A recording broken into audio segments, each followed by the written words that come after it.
Vamos a darle las bienvenidas a todos, ¿sí? Muchas gracias por estar acá. Estamos en la cuarta charla, ¿sí? Del ciclo de charlas que está dando el Club Libanés, apoyado con Ceibal y el profesor Sergio Jalil.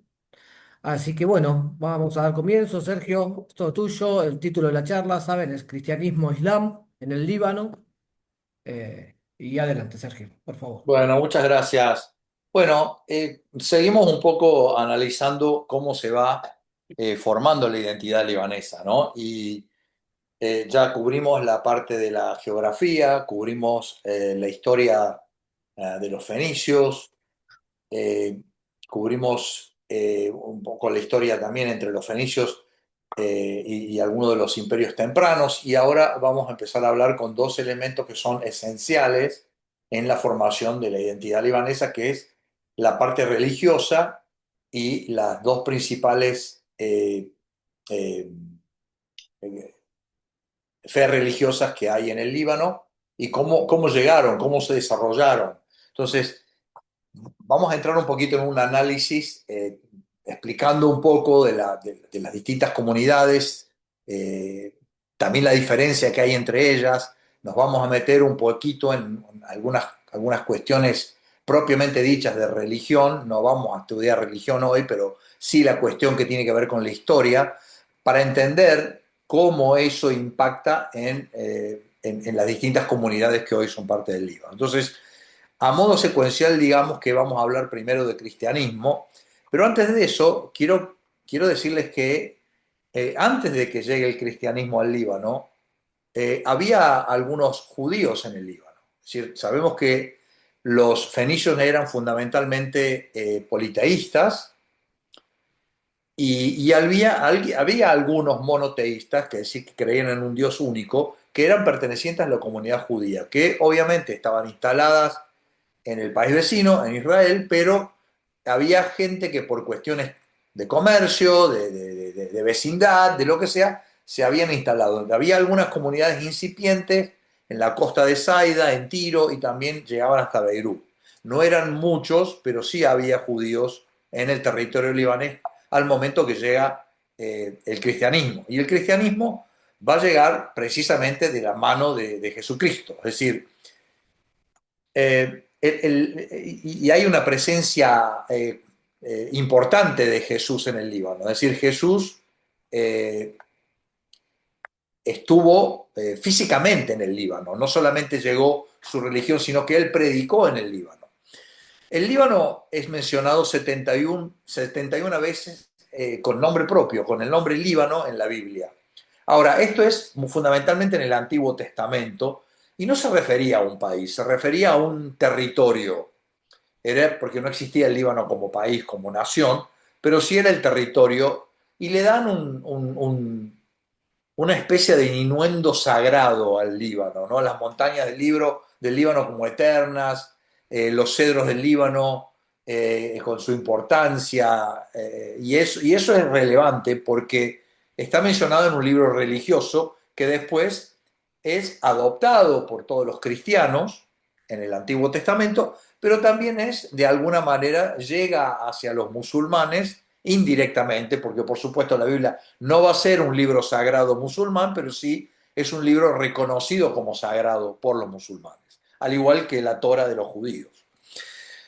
Jesucristo llegó y hizo ministerio en el Líbano, quiere decir que predicó el Líbano entre los judíos, que había, pocos, pero había, y gentiles, que los gentiles eran los no judíos, esencialmente, que en su mayoría eran fenicios politeístas. Podemos decir que el Líbano también es tierra santa. ¿Por qué es tierra santa? Porque Galilea es tierra santa donde Jesús produjo la mayoría de los milagros, y hay milagros que los produjo en territorio libanés. O sea, el milagro de Cana se atribuye a la ciudad de Cana, en Líbano. En realidad hay dos ciudades de Cana. Hay una ciudad de Cana en Galilea que ha desaparecido, y hay una ciudad de Cana en el Líbano que existe desde aquella época y hasta ahora. Entonces, hay disputa de cuál de las dos Canas es la que aparece en la Biblia. No, no está determinante, no es determinante, Pero sí hay algo que ya les voy a mostrar en una próxima diapositiva, que es notable porque se reconoce la presencia de Jesús y sus discípulos en la Cana del Líbano.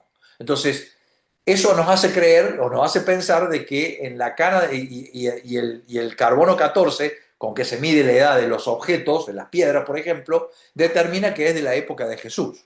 Es decir, que confirmaría de que Jesús ha estado ahí y hizo algo importante para que haya sido conmemorado en una piedra o en una roca de esa región. Entonces, los fenicios fueron testigos de la prédica y de los milagros de Jesús.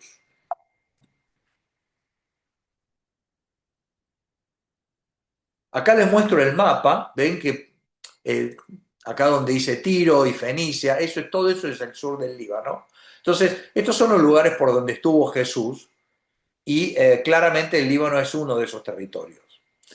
Pero luego de Jesús también es importante que sepamos que los discípulos de Jesús también estuvieron en el Líbano. San Pedro, ahí vemos, acá les voy a mostrar, antes de seguir, les voy a mostrar la foto. Esta es la que les mencionaba, es una foto que está en Cana, está sacada en Cana, perdón, es una roca donde ha sido tallada la figura de Jesús, que es el más grande claramente, y luego son los 12 apóstoles, con lo cual estaría demostrando que en esa Cana, que ya estaba habitada y sigue siendo habitada hasta hoy, había estado Jesús, ¿no? Eh, pero le quería comentar un poco. San Pedro, que fue el, digamos, el sucesor o el elegido por Jesús para dirigir a este nuevo grupo de apóstoles que debían continuar con el ministerio que había comenzado Cristo y que tenía el objetivo de llegar, San Pedro tenía el objetivo de llegar hasta Roma, que era el imperio que los gobernaba, para convencer a la mayor cantidad de población de convertirse al cristianismo, de aceptar la palabra nueva, la palabra verdadera de Jesús, y también de convencer a los gobernantes. Entonces San Pedro en su camino hacia Roma atraviesa la costa libanesa y va nombrando obispos. Quiere decir que acá comienza en cierta medida en el Líbano, comienza la idea de una iglesia organizada y estructurada. Los obispos venían a ser personas encargadas de una determinada ciudad de velar por los intereses de la comunidad. Entonces, San Pedro nombra obispos en Beirut, en Biblos, en Trípoli, y luego se convierte, demora un tiempo, se queda un tiempo en Antioquía, que actualmente está en Turquía, en la costa turca, digamos, casi en el límite con Siria, y desde Antioquía convierte ese patriarcado, que vendría a ser una especie de papado inicial, el primer patriarcado, el primer papado de la historia, es en Antioquía. Y es desde Antioquía donde San Pedro se convierte en el Papa, digamos, que en esa época era el jefe de la comunidad religiosa. ¿Se dejó de compartir o lo siguen viendo? No. ¿Lo ven, no? ¿Ven todavía la imagen? No, no, Sí, solo te vemos a ti, Ah, entonces espérenme que voy a volver a compartir porque debe haber pasado algo. Disculpas, ¿eh? tranquilo. Me pareció que se dejó de compartir por algún motivo.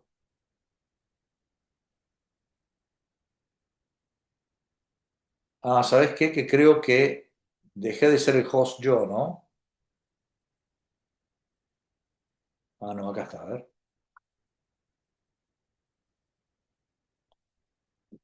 ¿Ahora sí lo ven? ahí está, ahí está. Bueno, Debo haber perfecto. tocado algo yo que quise admitir a alguien y por ahí tengo que Ah, no Perdón. pasa nada. Bueno, perdón por eso, no pasa nada. Bueno, entonces, digamos, San Pedro deja establecido organización estructurada de iglesia en el territorio libanés, continúa su viaje hacia Roma, pasando por Siria, la costa turca, Grecia y llega a Roma finalmente.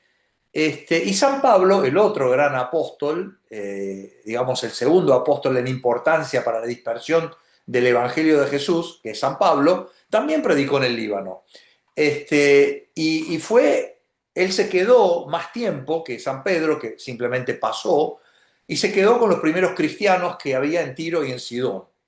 Y es en ese momento, gracias a San Pablo, que la gran mayoría de los fenicios de la costa comienzan a dejar el politeísmo y empiezan a convertir al cristianismo.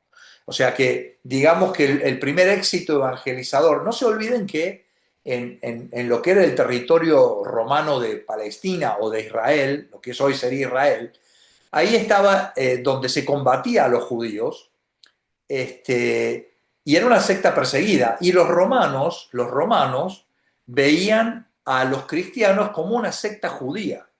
Quiere decir que en Jerusalén, por ejemplo, se perseguía a los judíos, pero también se perseguía a los cristianos que eran vistos como una secta. Todavía no está reconocido como una religión diferente.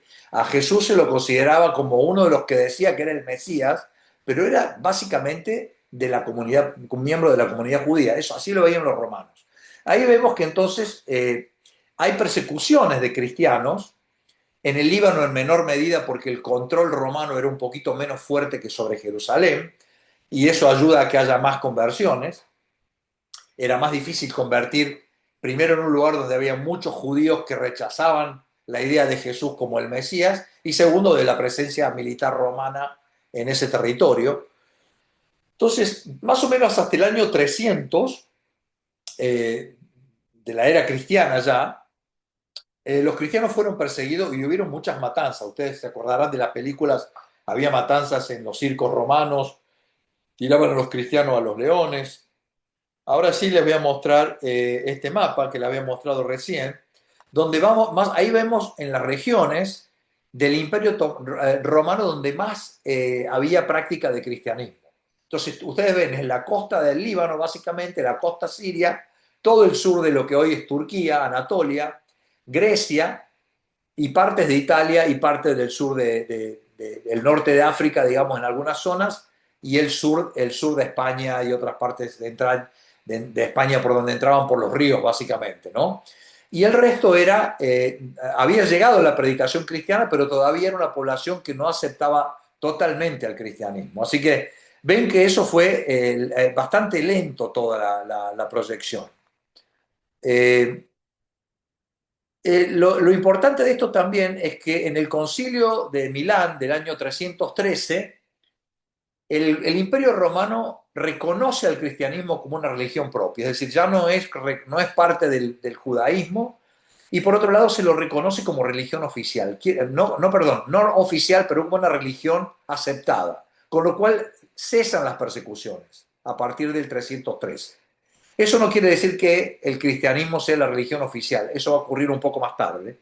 Pero acá tenemos una santa, una de las primeras santas mujeres cristianas que conocemos, es Santa Elena, que era madre de Constantino, y ella tenía una vinculación muy fuerte con el Líbano, y es por ello que ella es la que convence después al gobierno romano que acepte la religión cristiana. Ella se convierte al cristianismo y ella se va a Jerusalén y va al Líbano. La importancia que tiene que ella hace una peregrinación, en la primera, se puede decir la primera que peregrina a Jerusalén, pasando por el Líbano, y encuentra la verdadera cruz, es decir, la cruz donde habían crucificado a Cristo, que la lleva a Europa, y crea dos basílicas importantes para el cristianismo hasta el día de hoy, que una es la Basílica de la Natividad en Belén, donde Jesús nació, y la otra es la Basílica del Santo Sepulcro, donde Jesús murió. Por supuesto que las que ella creó son diferentes de las que hay ahora, eso fueron destruidas y reconstruidas, pero lo importante es que se establece un vínculo de peregrinación y que influye mucho en el Líbano, porque del Líbano era donde más peregrinaban, porque era por una cuestión de cercanía. Entonces, eso hace de que haya un estrecho vínculo entre el Líbano y lo que hoy sería Palestina, porque había frecuencia de peregrinaciones y de visitantes yendo para esa zona. Entonces, en el año 380 se hace un edicto en Tesalónica, Grecia, y se convierte así ya el cristianismo en religión oficial. Eso va a tener un efecto explosivo porque ya sí es el imperio mismo que se convierte al cristianismo, y en la costa libanesa ya hay un predominio bastante fuerte de cristianismo, ya empieza a desaparecer el politeísmo en la costa, en las montañas todavía continúa y va a continuar por varios siglos más, por lo menos 2 siglos más, hasta que llega San Marón desde Siria con su grupo, que va a ser quien va a convertir a esos politeístas que quedaban todavía en la montaña del Líbano, los va a convertir al cristianismo. Pero los primeros cristianos sí estaban en la costa y sí los habían convertido, digamos, los apóstoles o el imperio romano oficialmente, que no llegaban hasta la montaña del Líbano. Bueno, ahí hay un importante muy grande de la escuela de Baalbek. Baalbek había sido un centro religioso. Ahí vemos una foto. La foto de arriba es la de Baalbek, un templo. Era un templo claramente politeísta, ¿no? No eran templos cristianos, pero era un centro importante. Baalbek fue destruida en el año 60, o sea que quedó en ruinas como las vemos ahora, tal cual la vemos ahora es como habían quedado en el año 60. Entonces deja de ser un centro de peregrinaje, pero en Beirut se pone una escuela de derecho romano, con lo que hay una gran afluencia de gente que va y viene al Líbano y le da mucho impulso al cristianismo, sobre todo en la costa. Debemos hablar también de santos libaneses históricos. Generalmente todos sabemos de San Charbel, todos sabemos de Santa Rafka o o del Jardini y de otros santos más recientes libaneses, pero debemos reconocer que el santo más antiguo libanés es San Jorge. San Jorge era de Beirut, por supuesto que todavía no se llamaba Líbano, pero era un santo que ha influido muchísimo en la historia del Líbano y de la humanidad. ¿Quién no conoce un Jorge en la comunidad libanesa? Es decir, es un nombre de los más comunes que hay entre las distintas comunidades libanesas, de cualquier maronita, ortodoxa o cualquier otra. Y San Jorge es el patrono de Beirut, pero no solo es el san patrono de Beirut, también es el patrono de Inglaterra, el patrono de Georgia, el patrono de Moscú y el patrono de Barcelona. Es decir, que un santo libanés, nacido cuyo centro de operaciones era Beirut, se convierte en un santo de tipo universal, ¿no? Eh, Luego está Santa Cristina, Santa Bárbara, Santa Marina, estas son todas santas libanesas de la antigüedad. Y acá vemos, yo les quiero mostrar dos iglesias muy importantes, precisamente que conmemoran a San Jorge. Esta es una iglesia ortodoxa en el pleno centro de Beirut, al frente del Parlamento libanés, eh, y es una de las iglesias más antiguas de Beirut. No esta, porque obviamente habrá sido mucho más modesta y pequeña, pero esta está en el mismo lugar donde había sido construida una de las primeras iglesias cristianas de Beirut. Y es la Catedral Ortodoxa de Beirut. Acá vemos otra catedral que también se llama San Jorge y queda tan solo a 2 cuadras de la que les acabo de mostrar, pero esta es la Catedral Maronita, que queda al lado de la mezquita del Amir Amin, también en el centro de Beirut. O sea que, fíjense, las dos iglesias más importantes de Beirut son en conmemoración de San Jorge, y una es ortodoxa y la otra es maronita. Ahora bien, la iglesia cristiana luego tiene un montón de concilios, ¿no? Porque empiezan a entrar las discusiones, ya cuando había una mayoría, digamos, de cristianos en el Imperio Romano, empiezan las discusiones sobre cuestiones teológicas, ¿no? Es decir, eh, de cuál era eh, digamos, la relación de Cristo con Dios, cómo era la relación de Cristo con el Espíritu Santo. Y hay unas cuestiones teológicas que no vamos a analizar, pero sí es importante que las mencionemos porque marcan hitos en la historia que van a tener que ver después con la multiplicidad de comunidades religiosas que hay en el Líbano. Entonces, primero vamos a decir que en el Concilio de Jerusalén del año 49 se separa definitivamente el judaísmo del cristianismo, porque hasta ese momento los cristianos rezaban o evangelizaban a la gente en las mismas sinagogas. Y es a partir de ese momento que se divorcian de las sinagogas y empiezan a construir iglesias propias, los cristianos, y comienzan a admitir gentiles. ¿Qué son los gentiles? Eran los no judíos. Entonces, ahí es donde empieza la conversión de los fenicios y de todos los demás no judíos que había en el mundo. Y donde se entiende de que la prédica de Jesús no era para el pueblo elegido, sino que el pueblo elegido era quien optaba por el camino de Dios, ¿no? Después hay otras concilios. En el año 51, por ejemplo, se elimina la ley mosaica. La ley mosaica era la ley que había establecido Moisés, que había que hacer la circuncisión a todos los bautizados en la religión judía en ese momento. Hasta el año 51 a los cristianos también le hacían la circuncisión. Es a partir de ese año que ya no hay más circuncisión en el cristianismo. Entonces hay una separación total, digamos, de la idea de pueblo elegido y por eso hay que hacer la circuncisión y todo ese tipo de cosas. En el año 325 hay una serie de discusiones que decía, bueno, Jesús no puede ser Dios. O sea, ustedes saben que los cristianos creemos que Jesús también es Dios, es humano y una deidad, como lo es su Padre Dios.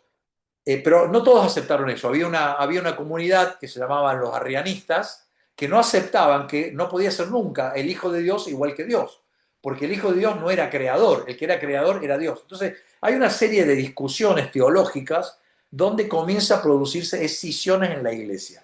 Más adelante hay otra donde se separa la iglesia nestoriana, que va a hacer que muchos de los cristianos que hay en Irak y en Siria, hasta el día de hoy, no sean reconocidos como cristianos por la Iglesia Católica, ni siquiera por la ortodoxa.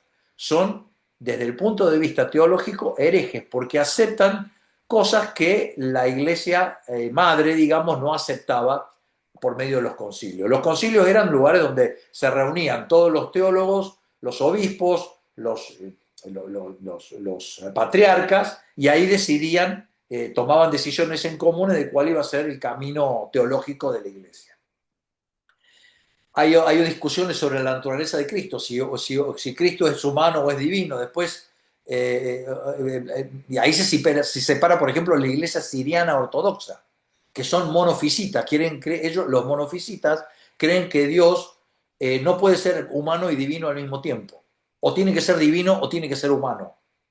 Entonces, ahí hay una decisión. La iglesia católica y la iglesia ortodoxa creen que Jesús es divino y humano al mismo tiempo. Los monofisitas no aceptan la naturaleza humana de Cristo.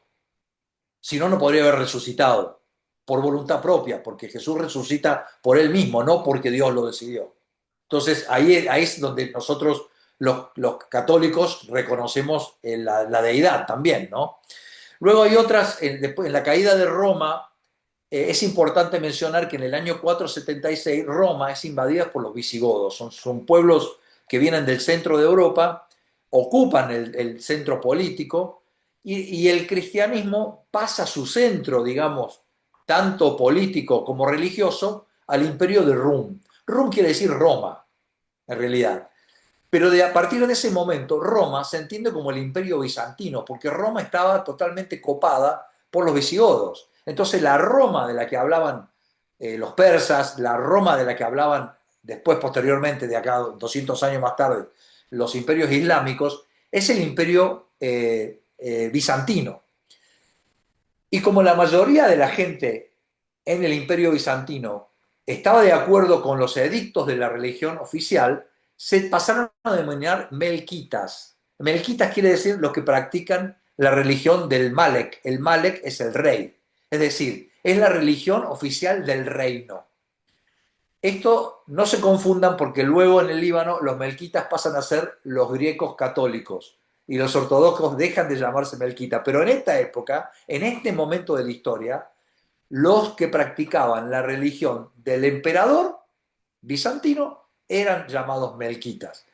A diferencia de todas las iglesias herejes, como los nestorianos, los jacobitas, los sirianos ortodoxos, los coptos y todas estas iglesias que van a proliferar en Medio Oriente porque no aceptan los concilios y son considerados no melquitas porque no practican la religión del monarca.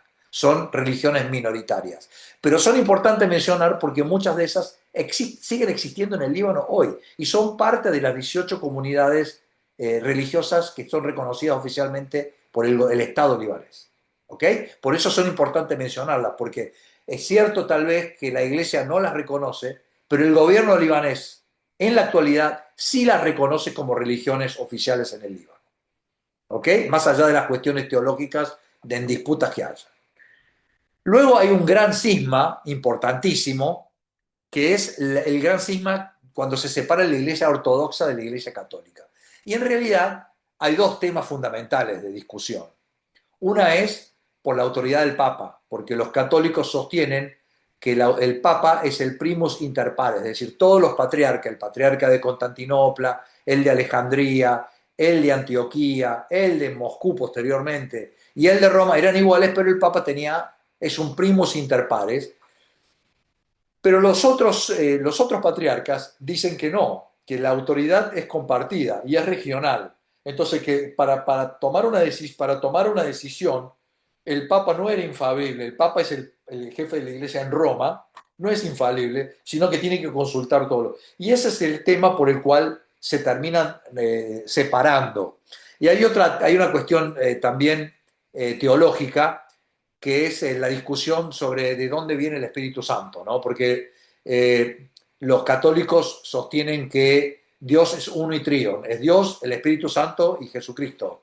Los ortodoxos dicen que no, es Dios, su Hijo, que también es Dios, y el Espíritu Santo que proviene de la autoridad de Dios. O sea que hay una especie de, no me voy a meter en temas teológicos porque no viene al caso, pero sí hay una cuestión política de control por parte del Papa de Roma y hay una cuestión teológica que es la que separa la Iglesia ortodoxa de la Iglesia católica, hasta el día de hoy inclusive, ¿no? Entonces en el Líbano existen muchas diferentes iglesias, muchas variantes de estas divisiones del cristianismo que yo les mencioné. Hay un grupo que están afiliados a Roma, que siguen al Papa como el jefe de la Iglesia Universal, que son los maronitas, los grecos católicos. ¿Qué son los grecos católicos? Esos eran ortodoxos, que eran melquitas, digamos, pero que en el año 1724 se separan de la Iglesia Ortodoxa y se unen a Roma. Es decir, siguen practicando. Las iglesias son muy parecidas. Si ustedes entran a una iglesia ortodoxa y una iglesia melquita, son prácticamente difíciles de distinguir. Son casi iguales, porque lo que los distingue es simplemente que uno responde al Papa de Roma y el otro responde al patriarca, digamos, de la iglesia ortodoxa que le corresponde, sea de Constantinopla, o sea de Antioquía, o sea de Damasco, o de Alejandría. Luego tenemos los católicos armenios, que la comunidad armenia llega mucho más tarde al Líbano y llegaban como causa de las persecuciones por parte de los turcos, las matanzas de los turcos, fines del siglo XIX, principios del siglo XX, los armenios son perseguidos y los armenios tienen distintas iglesias, no son todos católicos, pero hay una iglesia arménica católica, hay una ortodoxa también, inclusive hay subdivisiones dentro de las iglesias armenias, pero hay una parte de los armenios que son católicos. Y luego tenemos los católicos romanos, que esos son católicos que generalmente fueron convertidos por las distintas órdenes religiosas que vinieron de Europa al Líbano a partir del siglo XIX, 1850, 1870, como los franciscanos, los jesuitas, carmelitas, empezaron a instalar conventos, iglesias y escuelas en el Líbano y mucha gente se convirtió directamente a esa fe, que es directamente el rito latino. Es decir, la misa no es como la misa maronita, que es en arameo y en árabe, sino que la misa hasta la década del 60 de los católicos era en latín. A veces se reconoce como católicos latinos. No son muchos, es una iglesia pequeña en el Líbano, pero sí existe y sí hay católicos latinos o católicos romanos. Y luego tenemos los siriacos católicos, que son la iglesia siriaca, que se había escindido muy tempranamente en la iglesia, que luego vuelven a convertirse al cristianismo y aceptan la autoridad del Papa. Entonces, esos son los que siguen a Roma, los cristianos que siguen a Roma, que se podría decir cristianos católicos. Luego tenemos los cristianos ortodoxos, que son los greco-ortodoxos, los que siguieron el rito del imperio bizantino, del rey, del monarca, del emperador. Luego están los armenios ortodoxos y los siriacos ortodoxos. Eso se considera parte de la iglesia ortodoxa. Cada uno tiene su patriarca separado, pero en general las prácticas y la teología es muy similar entre ellos. ¿Ok? Luego tenemos de las iglesias minoritarias, que eran, por ejemplo, los caldeos, los asirios y los coptos, que fueron de los que tempranamente se escindieron, que existen en el Líbano. Hay muy pocos coptos en el Líbano porque el copto es la iglesia oficial egipcia y la mayoría de los coptos están en Egipto. Copto quiere decir egipcio en el idioma histórico de Egipto. Pero en el Líbano hay algunos y sobre todo son En una época en el Líbano, ustedes si van al Líbano ahora ven que muchos de los empleados de servicios, de domésticos y todo ese tipo de cosas son de Sri Lanka o de Pakistán o de estos lugares. En la década del 50 y en el 60 la gran mayoría de esta gente venía de Egipto y muchas de ellas eran de religión cristiana, pero eran coptos. Entonces se abrieron algunas iglesias coptas en el Líbano para servir a esta pequeña comunidad. O sea, esto dentro del lado del cristianismo. Ahora, quiero hablar de algo que es particularmente importante para el Líbano, que es la iglesia maronita. Porque esto es algo que yo pienso que es imposible entender la historia del Líbano sin hablar de los maronitas, ni comprender al maronismo sin su inseparable vínculo con el Líbano. Es decir, no es que yo quiera defender a la iglesia maronita ni marcarla, pero sí tiene una diferenciación y hay una explicación, y creo que es importante saberlo, ¿no? Los seguidores de San Marón vivía en un convento en Siria, fue perseguido por otros cristianos, en realidad no era perseguido por musulmanes, alrededor del año 620, más o menos en la misma época en la que aparece el Islam en el Líbano, por el año 630, 640, San Marón es perseguido y viene hacia el territorio libanés. Primero hay un monasterio que en la vera del río Orontes, en Siria, cerca de Hama, pero luego, al ser perseguido, vienen al Líbano y comienzan un proceso de conversión a los politeístas que quedaban en la montaña, a los antiguos fenicios, los pocos que quedaban en la montaña, que no se habían convertido al cristianismo, los maronitas los convierten al cristianismo y comienzan ahí una identificación total con el Líbano. ¿Por qué? Porque ellos habían sido perseguidos y ven el Líbano no solo como el país de refugio, se refugian en las montañas del Líbano, en los valles, en el Valle Sagrado del Kadisha sobre todo, y es en el lugar donde ellos proliferan como comunidad y se establecen como comunidad, pero no solo una comunidad religiosa, era una comunidad que tenía actividades de agricultura, actividades educacionales, se convierte prácticamente en una especie de, no puedo decir que era una nación, pero era casi lo que se puede denominar una protonación que comienzan a ser identificado con un territorio. Y ese territorio es en las montañas del Líbano. No es todo el Líbano, sino las montañas del Líbano. Entonces, esa relación dialéctica íntima que existe hace que para el Líbano, para los maronitas, el Líbano sea el país sagrado. Entonces, eso no ocurre con las otras comunidades, inclusive las que después se refugian. Eh, pero el Líbano, el maronita reconoce al Líbano como hasta más sagrado que Roma, porque Roma puede ser donde está el Papa, donde está la autoridad, pero el lugar sagrado es el Líbano. Y esa es la relación dialéctica única, ¿no? Entonces, ellos continúan la relación, a pesar de que la mayoría de las iglesias de Medio Oriente en esa época eran ortodoxas o eran de alguna de las comunidades diferentes, los maronitas siguen el contacto con Roma muy leve porque por supuesto estaban cortados muchos de los vínculos porque Roma estaba siendo ocupada, estaba siendo, digamos, el poder era más que todo en Bizancio, no en Roma, pero los maronitas siguen fieles a sus tradiciones. Y luego hay una profunda devoción de sus jefes, que son San Marón y San Juan Marón. San Juan Marón se convierte en el primer patriarca maronita. San Marón no fue patriarca, fue el que crea la comunidad. Y Juan Marón, su seguidor y fiel seguidor, es el que crea, digamos, un patriarcado. ¿Y por qué crea un patriarcado? Porque en ese momento se muere el patriarca de Antioquía, que era ortodoxo. En ese momento se muere y ahí queda vacante la silla.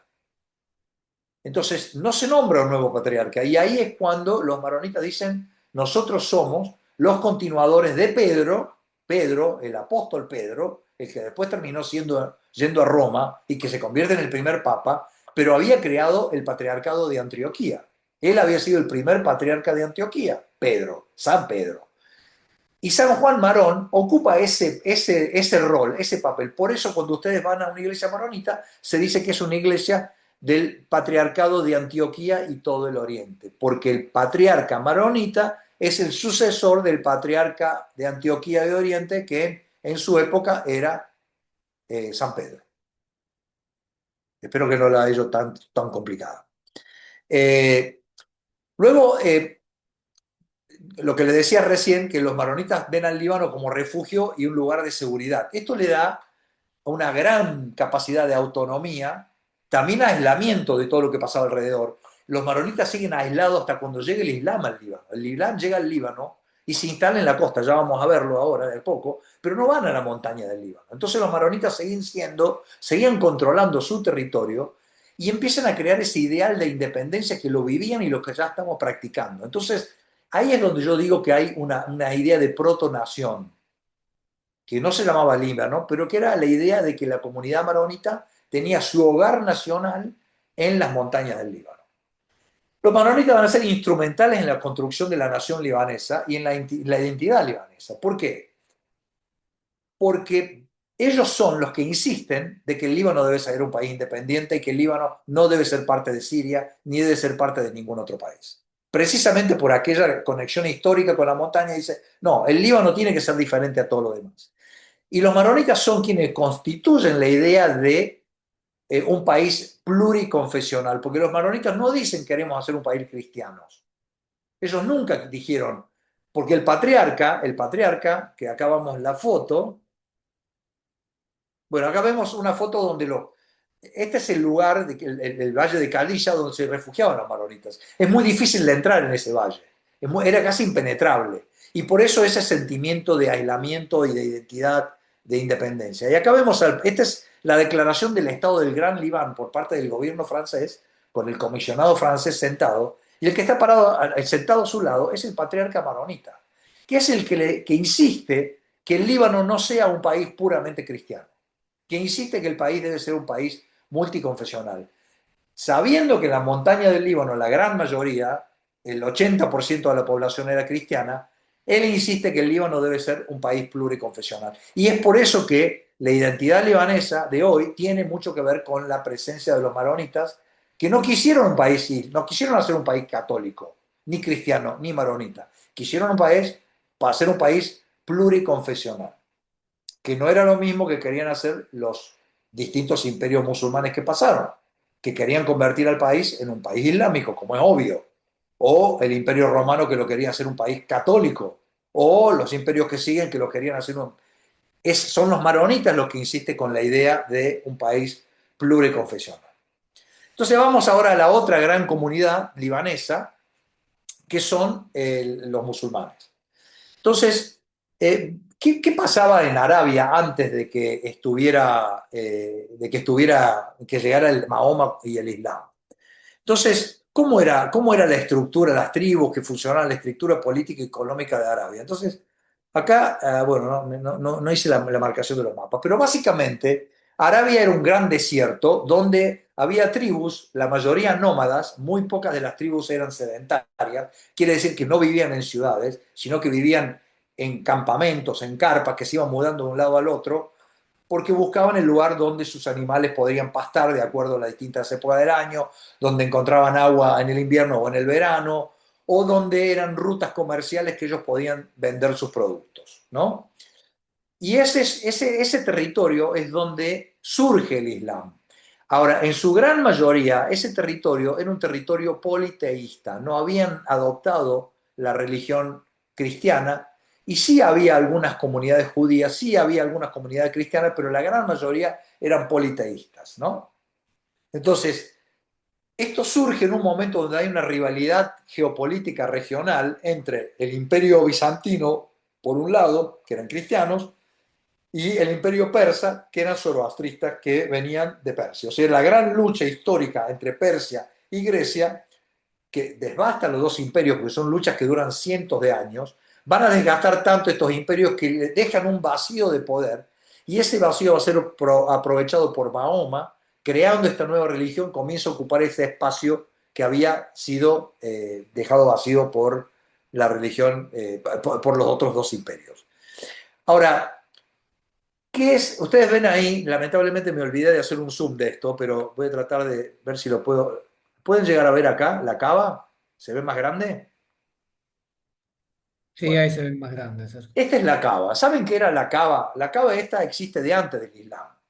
Es un es una estructura cuadrada, es un edificio cuadrado con una sola puerta, sin ventanas, donde adentro había un montón de objetos que eran los dioses de aquella época, distintos dioses. O se adoraba, no sé, una piedra, o se adoraba un árbol, un pedazo de árbol, o se adoraba la representación, una figura que representaba la luna, o el sol, o una figura de un animal. Y esas eran las religiones de los distintos, ahí estaban los distintos dioses de las distintas tribus que había en Arabia. Y esto es porque había una tribu que vivía en Meca, a donde estaba la Cava, que era una tribu muy importante, quizás la más importante de toda Arabia, que vieron que todas las tribus tenían cada una su dios diferente. Entonces, en esa época lo más importante de todo era que cómo comerciaban, quién tenía el poderío comercial más importante de la región. Y esta tribu, que se llamaban los Quraysh, que es la tribu de Mahoma, eventualmente, esa tribu, ¿qué se le ocurrió a un líder de la tribu? No a Mahoma, fue antes de Mahoma. Se le ocurrió, si yo traigo a todos los dioses que cada una de las tribus tiene y los pongo en la cava, este lugar se va a convertir en el lugar a donde vienen a rezar todos. Y si vienen a rezar todos, qué mejor que ponerle un mercado al lado. Ese fue el concepto, fue un concepto puramente comercial, una estrategia de marketing brillante, que dijeron, voy a traer a todo el mundo que vengan a rezar a la cava y que hagan comercio mientras tanto. Entonces todo alrededor de la cava, bueno, si uno va hoy a Arabia Saudita el día de hoy, no es tan así porque es mucho más religioso, pero les puedo asegurar que alrededor de todo esto hay un montón de comercio. O sea, muy parecido a lo que es el Vaticano si alguien va donde venden absolutamente de todo, ¿no? Entonces ese concepto creo que ha perdurado en la historia. Pero esa era un poco la idea, ¿no? Entonces, ¿qué ve Mahoma? Que después Mahoma cuando recibe la revelación, que esto es una aberración, porque Mahoma cree en un Dios único. Dice, no, la Kaaba no puede ser el lugar, un lugar sagrado donde cada uno venga y tenga el Dios que cada uno quiere y alrededor están todos estos mercachifles que quieren vender y comprar. Es parecido a lo que Jesús dijo en algún momento en los mercaderes del templo. Cuando Jesús va al templo y expulsa a los mercaderes, es más o menos parecido a lo que Mahoma pensó en este momento, ¿no? En ese sentido son figuras de alguna manera parecidas, ¿no? Así que esa es la importancia de la tribu de Mahoma. Ahora bien, Mahoma era una persona sumamente importante y va a ser una persona fundamental, la persona fundamental en el nacimiento del Islam. Entonces, hay que saber algo de Mahoma. Mahoma era un tipo muy atrapante, era una persona extremadamente carismática, era una persona muy justa, que todo el mundo iba a consultarle a él antes de que sea un líder religioso, le iba a consultar a él para dirimir disputas, porque él encontraba siempre el equilibrio, él encontraba siempre la mejor forma de salir de una situación comprometedora. Además de ser un hábil comerciante y un buen administrador, él se casa con una persona de mucho dinero, su primera esposa. Mahoma se casó 11 veces. Su primera esposa era una comerciante muy rica y él administra esa fortuna de su mujer y se convierte en una persona muy importante desde el punto de vista empresarial, digámoslo, para hablar en términos modernos. Y Mahoma era una persona que no había estudiado, era analfabeta.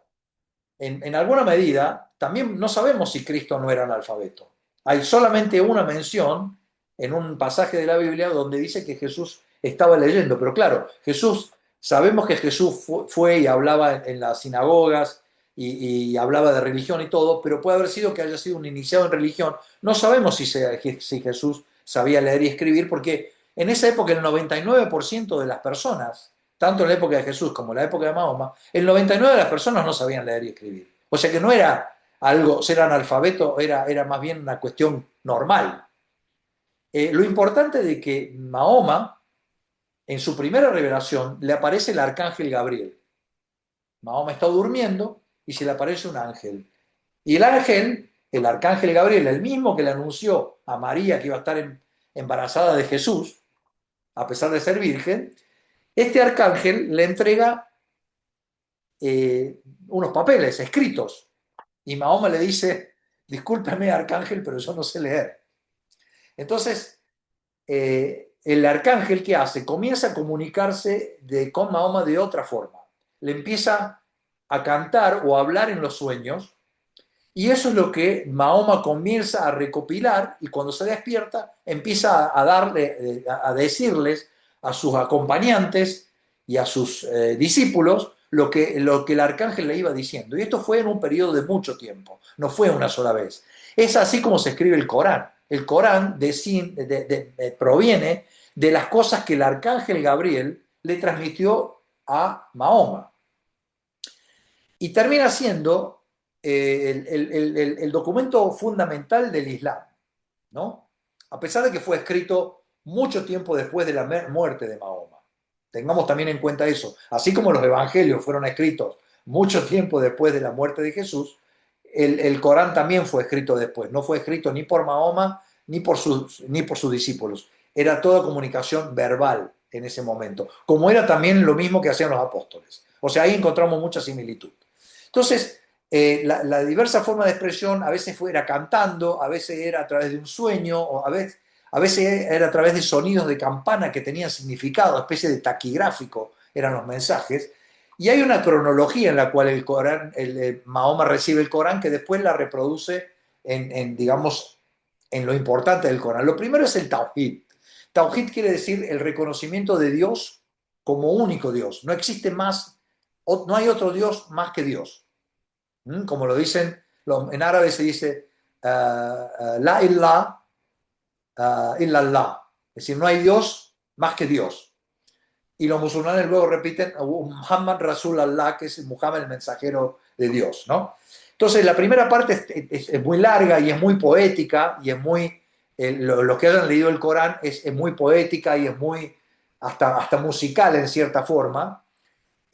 Luego viene la segunda parte, que es la construcción política. Y esto es más en prosa, ¿no? Cuando ya Mahoma tiene que empezar a hacer una construcción política del Islam, esto ya no es tan espiritual, sino es más bien prosaico y más bien en prosa, propiamente dicho. Entonces, el Sagrado Corán es un compendio en el cual está todo incluido. Esa es la diferencia que hay con la Biblia, ¿no? La Biblia, Jesús dice claramente: al César lo que es del César y a Dios lo que es de Dios. En el Islam, el Corán dice exactamente lo opuesto. En el Islam, la ética personal, la social, el sistema económico, el sistema político, el sistema jurídico, todos en la vida cotidiana de la gente, cómo lavarse, cómo vestirse, cómo comportarse, todo está dentro del Corán.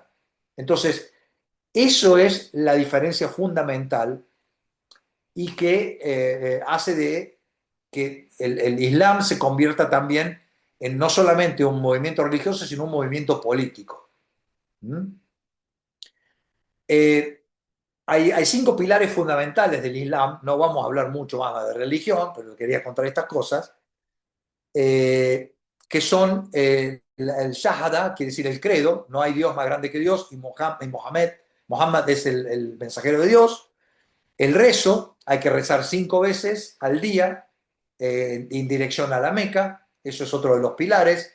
El tercer pilar es la limosna, que a decir que hay que contribuir dinero, es parecido al diezmo de los cristianos, hay que contribuir un dinero para el crecimiento y la ayuda para los más pobres. El saum, o es el ayuno en la época del Ramadán, es decir, los musulmanes tienen que hacer ayuno durante el periodo de Ramadán, que es el calendario lunar, donde no pueden comer nada durante el día. Y el último, el quinto pilar, es el peregrinaje a la Meca una vez en la vida.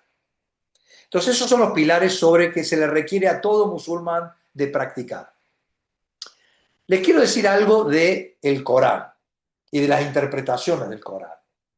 Yo les voy a poner un ejemplo.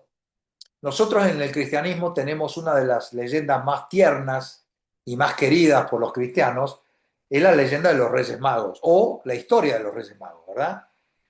Bueno, si ustedes leen la Biblia, resulta que los magos no eran reyes, ni tampoco eran magos, ni tampoco eran 3, ni se llamaban ni Melchor, ni Baltasar, ni Gaspar. Es decir, si uno lee la Biblia, se mencionan los magi, o sea, en griego, eran sabios, no eran magos, eran sabios que venían de Oriente, probablemente de Persia, siguiendo una estrella que los lleva hasta Jerusalén, donde ahí iba a estar el Mesías, y traían tres regalos. Por eso se habla de tres reyes, pero en ningún lado sale que son tres reyes. Yo los invito a que lean la Biblia y se van a dar cuenta que en ningún lado dice que son reyes ni que son magos. Son tres sabios, son sabios, perdón, ni siquiera dicen que son tres. Es más, algunas iglesias orientales de estas que les mencioné dicen que eran 12 los magos, que no eran magos, o los sabios. Otros dicen que eran 24. Lo que sí dice es que traían tres regalos. Uno era el incienso, el otro era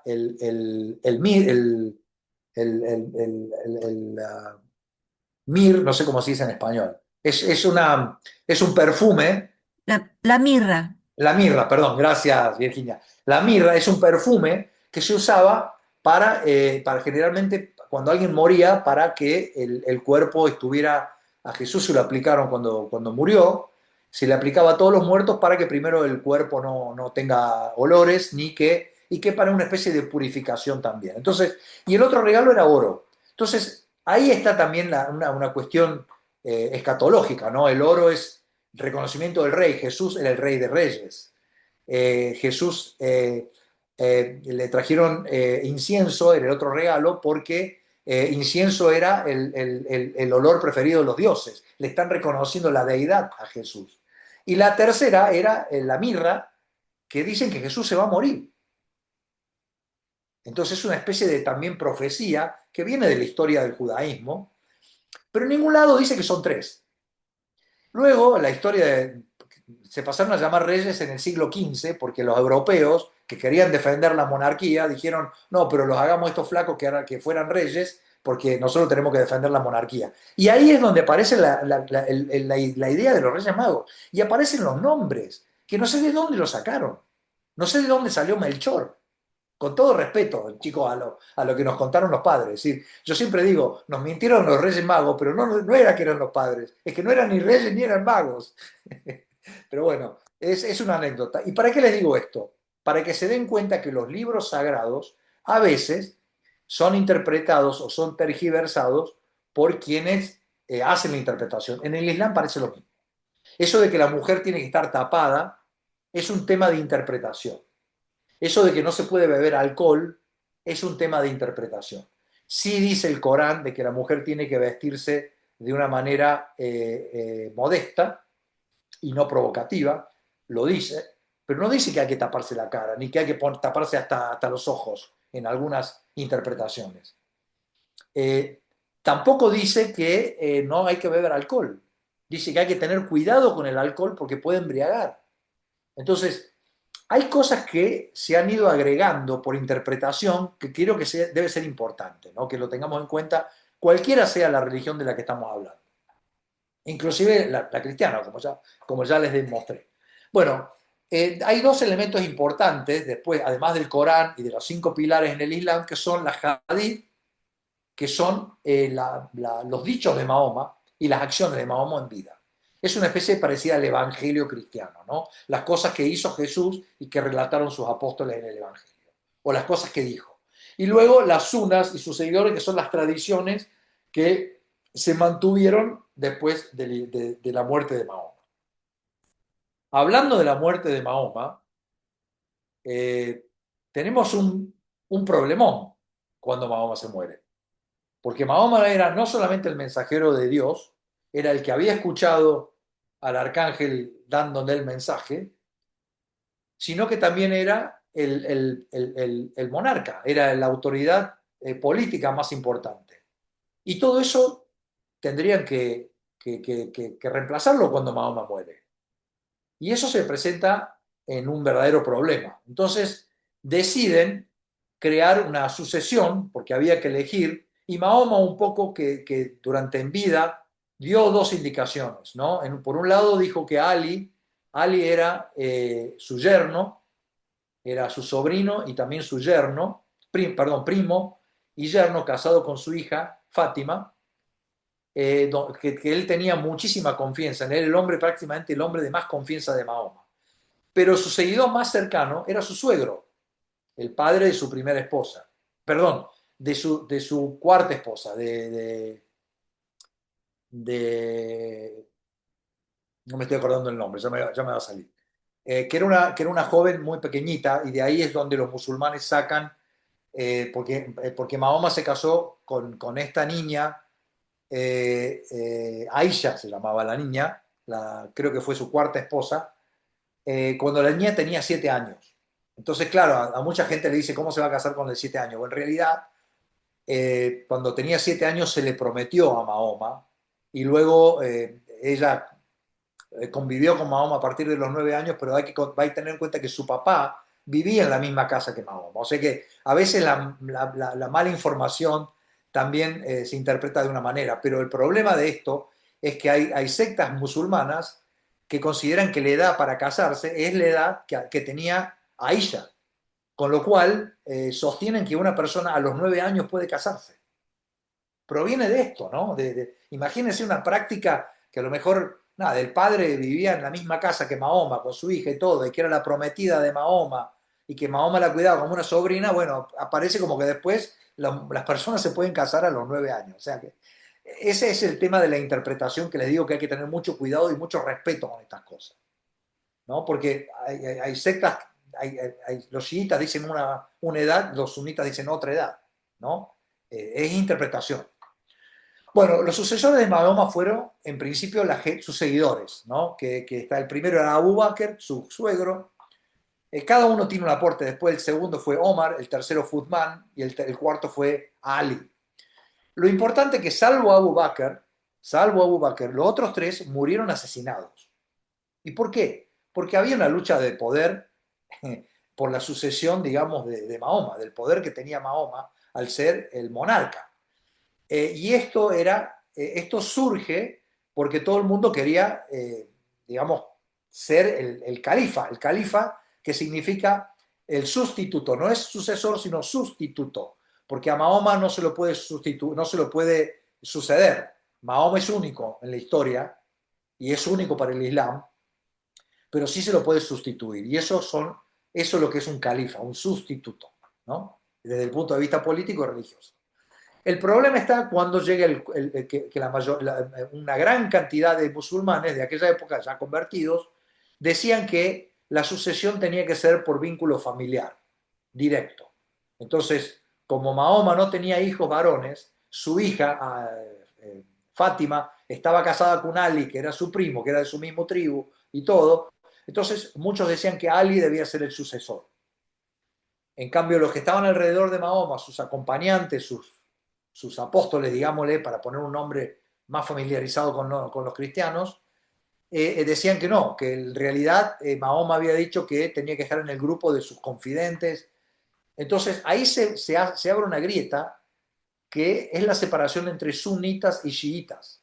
Ahí nace la primera sección del Islam. Shiat Ali, quiere decir los partisanos de Ali, los que sostenían que Ali tenía que ser el sucesor o el sustituto de Mahoma, y los sunitas que decían que no, que las tradiciones de Mahoma, las sunnas, tradiciones, eran las que determinaban quién lo sucedía, tenía que decidirse en consenso de toda la gente que había estado sucediéndolo a él. Y esa es la primera gran brecha en el Islam entre chiitas y sunitas. Es una cuestión de política de poder. Después va a haber variaciones ideológicas, teológicas y una serie de cuestiones, pero la disputa por la sucesión ocurre así, ¿no? Entonces, a Ali, los descendientes de Uthman, que había sido el califa anterior, que también lo habían matado, supuestamente quizás algún chiita, no sabemos, algún seguidor de Ali.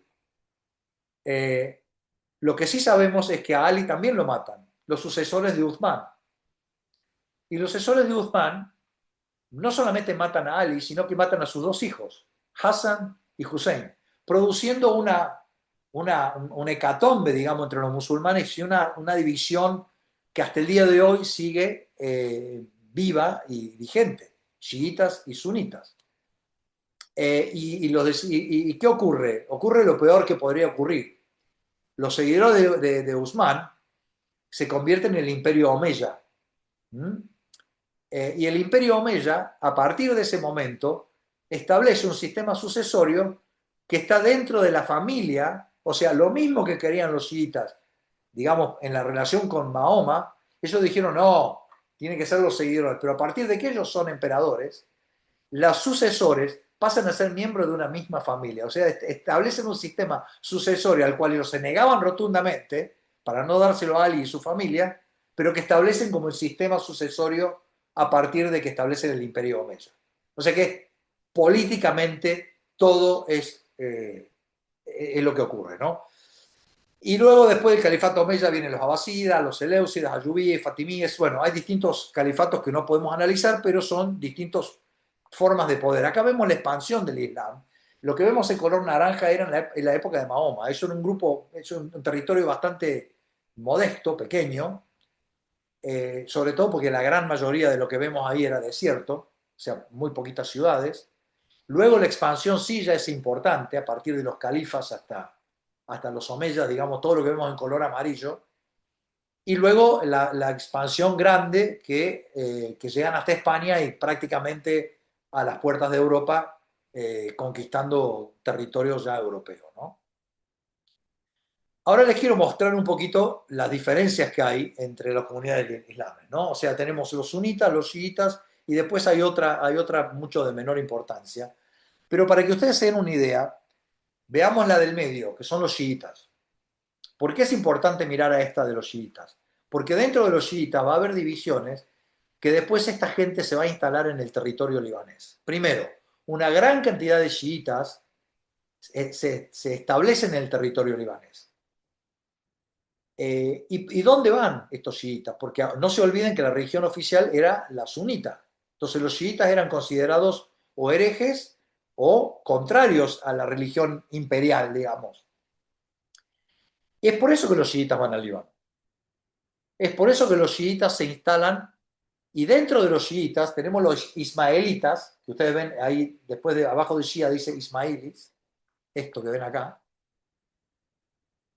Y dentro de acá, los ismailis, tenemos los Seveners, los Nizaris, los Dalit, y de ahí aparece otra comunidad que son los drusos, que van a llegar al Líbano recién, los chiitas llegan al Líbano en el siglo séptimo, o sea, el 650, apenas se produce la escisión, comienzan a llegar los chiitas al Líbano.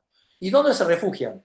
En las montañas del Líbano, el mismo lugar donde estaban los maronitas, otro territorio, pero se refugian en Kesran también, en un territorio no ocupado por los maronitas, pero sí en la montaña. Los chiitas originariamente en el Líbano van a la montaña. Los drusos van a llegar al Líbano casi 400 años más tarde, alrededor del año 1000. Perseguidos también por, por la religión oficial y se establecen también en las montañas del Líbano. Pero eso llega mucho después. Y acá tenemos de otro lado también los alawitas, que son chiitas, pero de otra rama. Entonces, es importante tener en cuenta de que estas comunidades van al Líbano por el mismo motivo por el que fueron los maronitas, es decir, por las persecuciones religiosas. Entonces podemos decir que esto también es parte de la identidad libanesa porque es un lugar de refugio de minorías. Ya vamos a ver, los chiitas después son expulsados de Keswan y no son los cristianos los que los expulsan, ya lo veremos. Y acá tenemos distintas, no vamos a entrar en estos temas, pero tenemos distintas interpretaciones. Lo que yo les decía, dentro de los sunitas tenemos los malikis, los shafi, los hanbali, los hanafi. Son distintas interpretaciones que van a dar lugar a distintas formas de ver el Islam. Por ejemplo, los hanbali son quienes van a inspirar Al Qaeda. O sea, es una concepción ultra ortodoxa y muy basada en lo que dice el Corán. Ellos no quieren admitir nada que no esté escrito en el Corán. Hay otra, por ejemplo, como los Hanafi, son mucho más abiertos que admiten el razonamiento. Es algo parecido en el cristianismo al tomismo. Es con la razón y con la fe. Es exactamente lo opuesto. Y siguen siendo musulmanes. Y cada uno tiene su influencia. Y hay algunos que influyen en unos países, otros influyen, por ejemplo, los Hanafi influyen mucho en Egipto, en Turquía, en Siria. Y eso va a influir también en la forma que ven el Islam los distintos países. Por eso tenemos países que son más fundamentalistas que otros, porque hay interpretaciones que son más fundamentalistas o, si se quiere, más estrictamente eh, seguidoras al pie de la letra de lo que dice el Corán. Ahora voy a hablar un poquito de la interrelación religiosa y política, ¿no?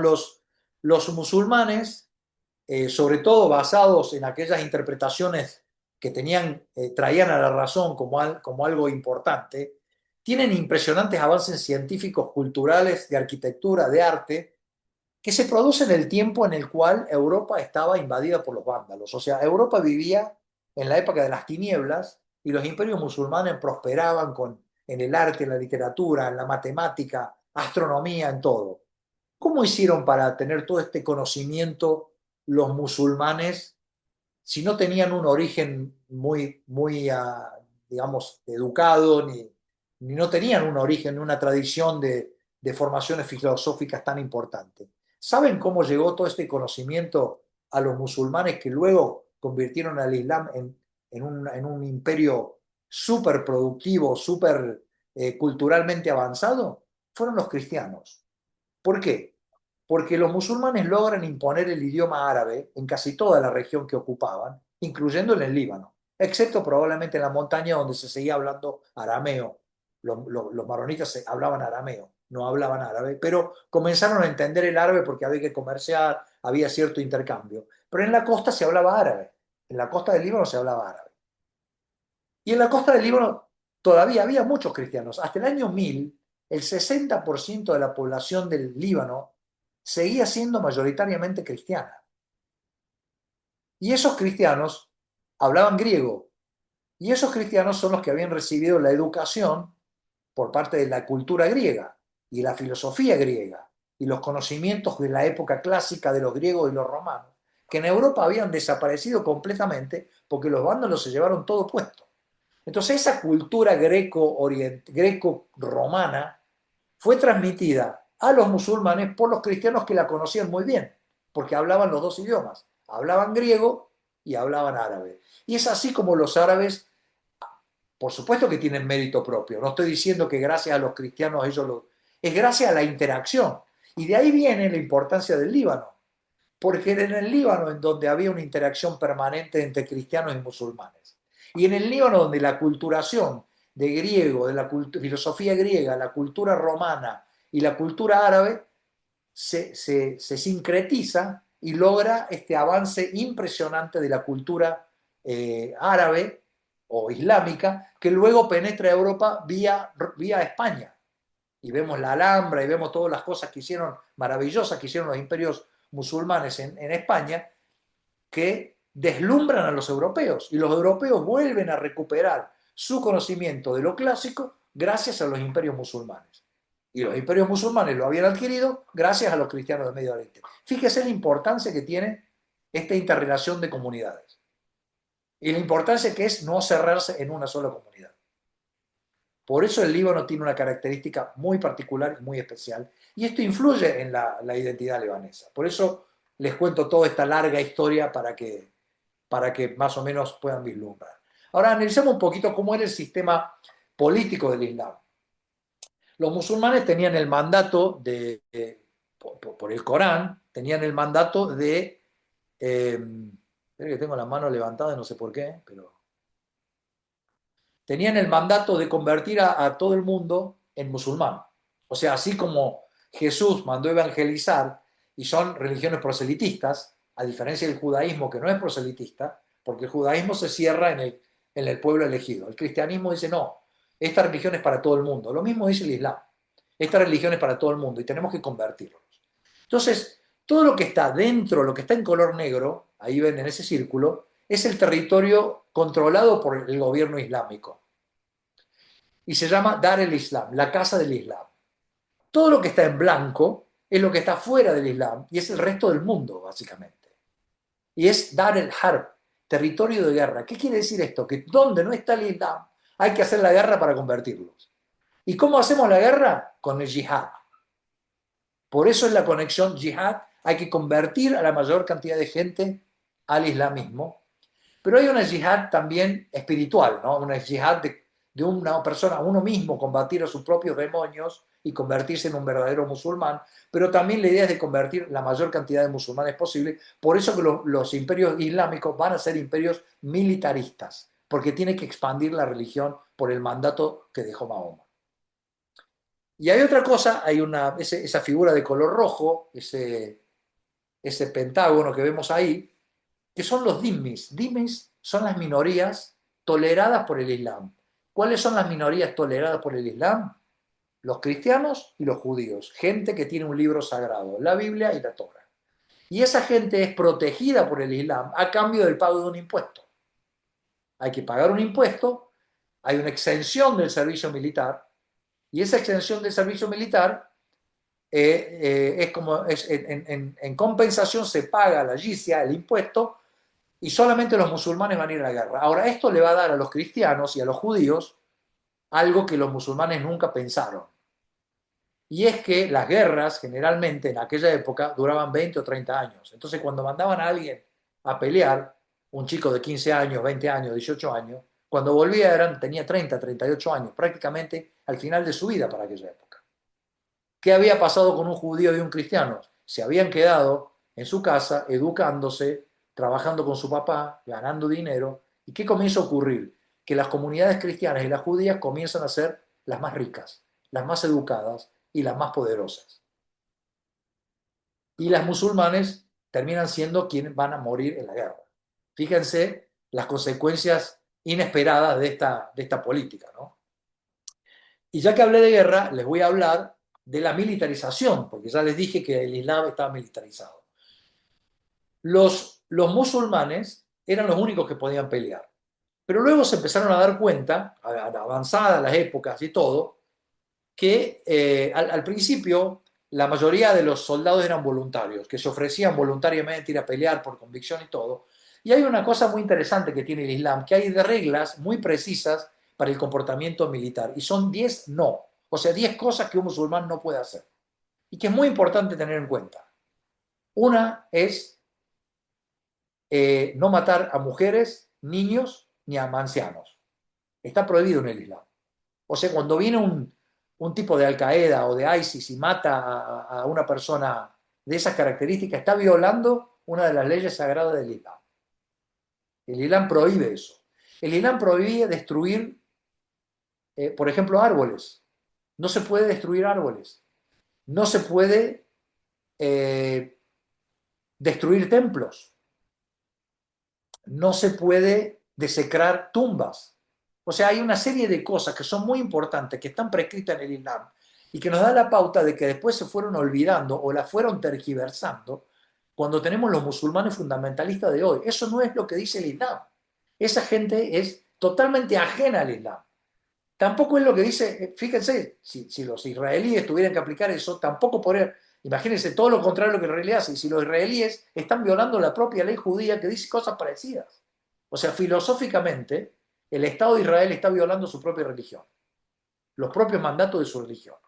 Y el gobierno de Irán está violando a través de Hezbollah sus propias leyes religiosas.